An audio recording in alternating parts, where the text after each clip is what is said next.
Le rendez-vous. Guy de Maupassant. Son chapeau sur la tête, son manteau sur le dos, un voile noir sur le nez, un autre dans sa poche dont elle doublerait le premier quand elle serait montée dans le fiacre coupable. Elle battait du bout de son ombrelle la pointe de sa bottine et demeurait assise dans sa chambre, ne pouvant se décider à sortir, pour aller à ce rendez-vous.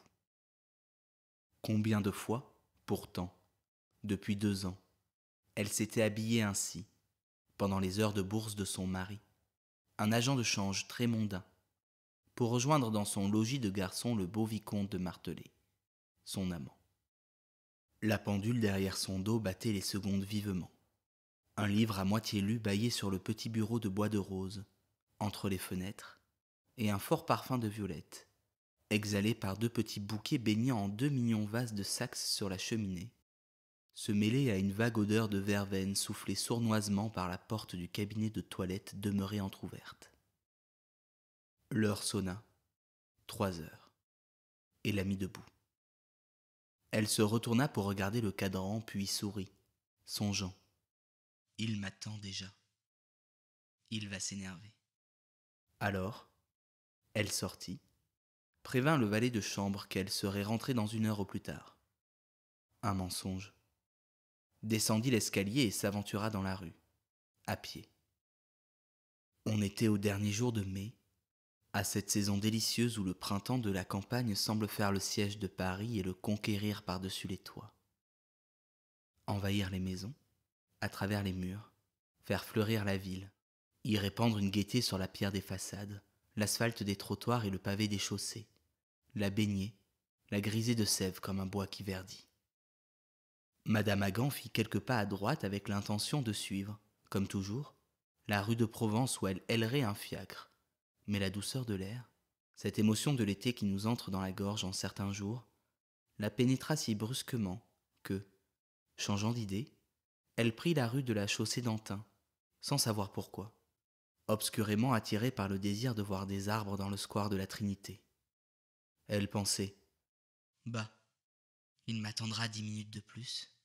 Cette idée, de nouveau, la réjouissait, et, tout en marchant à petits pas, dans la foule, elle croyait le voir s'impatienter, regarder l'heure, ouvrir la fenêtre, écouter à la porte, s'asseoir quelques instants, se relever et, n'osant pas fumer, car elle lui avait défendu les jours de rendez-vous, jeter sur la boîte aux cigarettes des regards désespérés.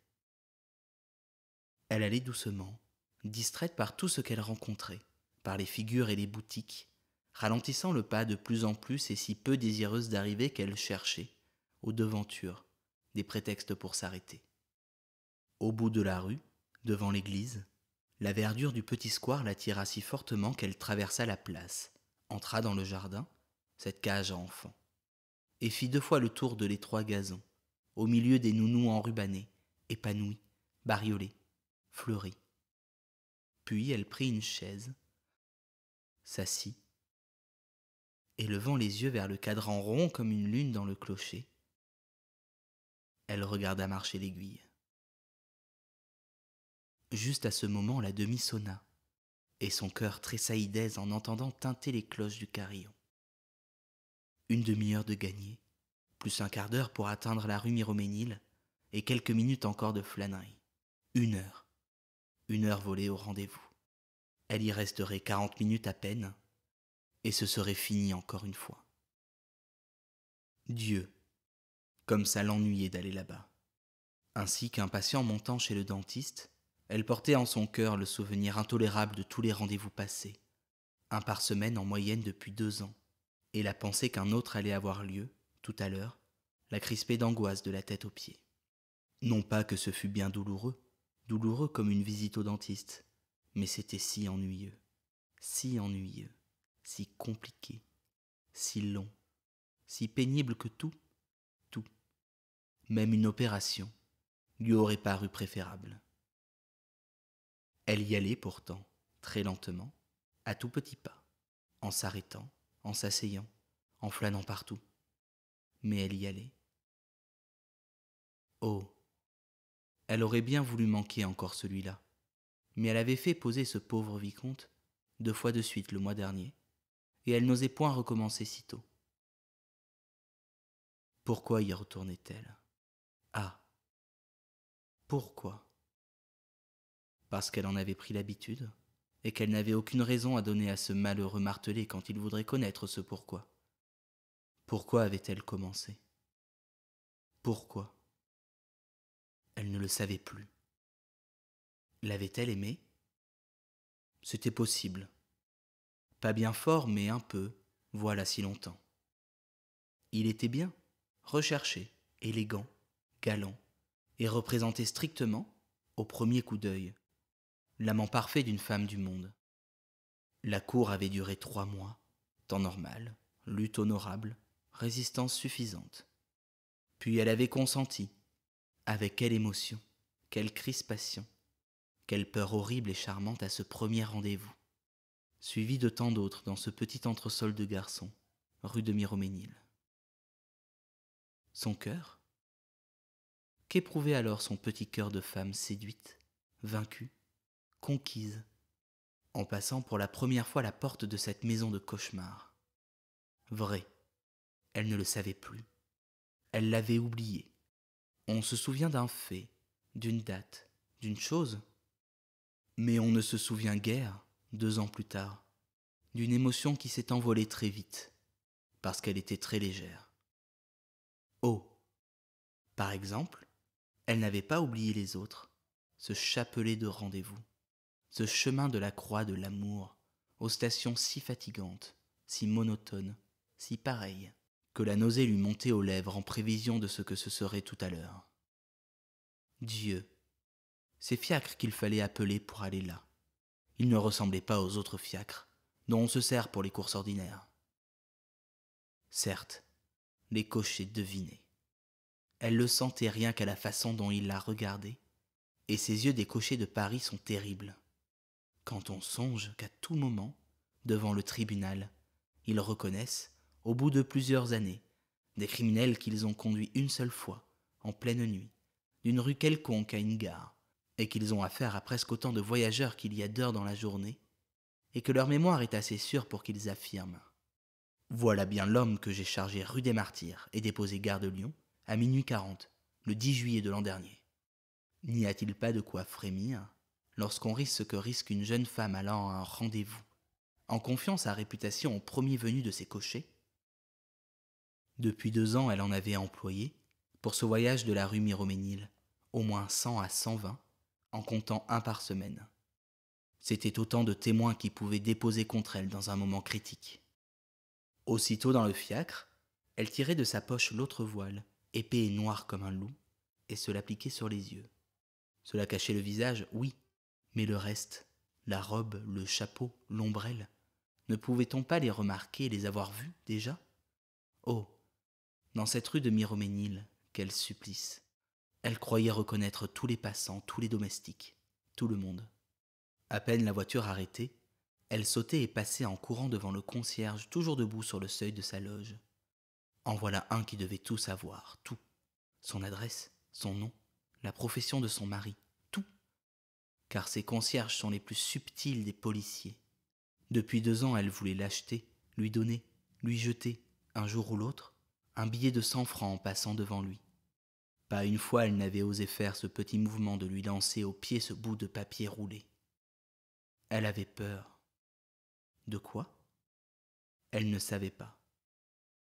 D'être rappelée, s'il ne comprenait point? D'un scandale? D'un rassemblement dans l'escalier? D'une arrestation peut-être? Pour arriver à la porte du vicomte, il n'y avait guère qu'un demi-étage à monter, et il lui paraissait haut comme la tour Saint-Jacques. À peine engagée dans le vestibule, elle se sentait prise dans une trappe, et le moindre bruit devant ou derrière elle lui donnait une suffocation. Impossible de reculer, avec ce concierge et la rue qui lui fermait la retraite. Et si quelqu'un descendait juste à ce moment, elle n'osait pas sonner chez Martelet et passer devant la porte, comme si elle allait ailleurs. Elle montait, montait, montait. Elle aurait monté 40 étages. Puis, quand tout semblait redevenu tranquille dans la cage de l'escalier, elle redescendait en courant avec l'angoisse dans l'âme de ne pas reconnaître l'entresol. Il était là, attendant dans un costume galant en velours doublé de soie, très coquet, mais un peu ridicule. Et depuis 2 ans, il n'avait rien changé à sa manière de l'accueillir. Mais rien, pas un geste. Dès qu'il avait refermé la porte, il lui disait « Laissez-moi baiser vos mains, ma chère, chère amie. » Puis il la suivait dans la chambre, où volets clos et lumière allumée, hiver comme été, par chic sans doute. Il s'agenouillait devant elle en la regardant de bas en haut avec un air d'adoration. Le premier jour, ça avait été très gentil, très réussi ce mouvement-là. Maintenant, elle croyait voir M. Delaunay jouant pour la 120e fois le 5e acte d'une pièce à succès. Il fallait changer ses effets. Et puis après, oh, mon Dieu, après, c'était le plus dur. Non, il ne changeait pas ses effets, le pauvre garçon. Quel bon garçon, mais banal. Dieu que c'était difficile de se déshabiller sans femme de chambre. Pour une fois, passe encore. Mais toutes les semaines, cela devenait odieux. Non, vrai, un homme ne devrait pas exiger d'une femme une pareille corvée. Mais s'il était difficile de se déshabiller, se rhabiller devenait presque impossible et énervant à crier, exaspérant à gifler le monsieur qui disait, tournant autour d'elle d'un air gauche, « Voulez-vous que je vous aide ?» L'aider ? Ah oui. À quoi ? De quoi était-il capable ? Il suffisait de lui voir une épingle entre les doigts pour le savoir. C'est à ce moment-là peut-être qu'elle avait commencé à le prendre en grippe. Quand il disait « Voulez-vous que je vous aide ?» Elle l'aurait tué. Et puis était-il possible qu'une femme ne finît point par détester un homme qui, depuis 2 ans, l'avait forcé plus de 120 fois à se rhabiller sans femme de chambre ? Certes, il n'y avait pas beaucoup d'hommes aussi maladroits que lui, aussi peu dégourdis, aussi monotones. Ce n'était pas le petit baron de Grimbal qui aurait demandé de cet hernier « Voulez-vous que je vous aide ?» Il aurait aidé, lui, si vif, si drôle, si spirituel. Voilà, c'était un diplomate. Il avait couru le monde, rôdé partout, déshabillé et rhabillé sans doute des femmes vêtues suivant toutes les modes de la terre, celui-là. L'horloge de l'église sonna les 3/4. Elle se dressa, regarda le cadran, se mit à rire en murmurant « Oh, doit-il être agité ?» Puis elle partit d'une marche plus vive et sortit du square. Elle n'avait pas fait 10 pas sur la place quand elle se trouva nez à nez avec un monsieur qui la salua profondément. « Tiens, vous, baron ?» dit-elle surprise. Elle venait justement de penser à lui. « Oui, madame. » Et il s'informa de sa santé, puis, après quelques vagues propos, il reprit.